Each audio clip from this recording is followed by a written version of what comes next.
नमस्कार दोस्तों, आज की कहानी का शीर्षक है वफादारी। एक दिन बादशाह अकबर दरबार में बैठे दरबारी कार्य में व्यस्त थे। तभी महल से उनके लिए बुलावा आ गया। बादशाह अकबर जाने की तैयारी कर ही रहे थे कि दूसरा बुलावा आ गया।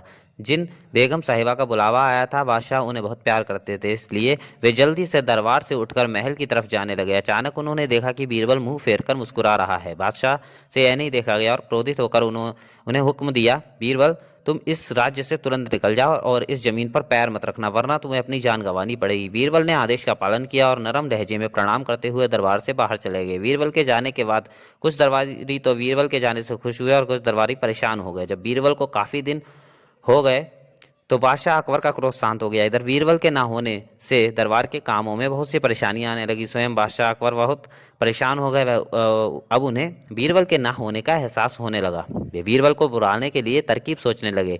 एक दिन अकबर बादशाह अपने महल के झरोके से बाहर का नजारा देख रहे थे कि उन्होंने एक गाड़ी में बीरबल को जाते हुए देखा। बादशाह अकबर के आदेश पर गाड़ी रोक दी गई। गाड़ी के रुकने के बाद बादशाह अकबर ने क्रोधित स्वर में पूछा, बीरबल से, तुमने मेरा हुक्म क्यों टाला? बीरबल ने नरम लहजे में जवाब दिया, आप जब आपने मुझे हुक्म दिया था कि इस जमीन पर पैर मत रखना, तो उसी दिन मैं दूर देश जाकर वहां की जमीन की मिट्टी को इस गाड़ी पर बिछा लाया हूँ। अब मैं इसी पर रहता हूँ और आपका हुक्म मानता हूँ। जिंदगी के बाकी दिन मैं इसी पर गुजार लूंगा। बीरबल की वफादारी से खुश होकर बादशाह ने उनको क्षमा कर दिया और फिर से उनका पद उन्हें दे दिया।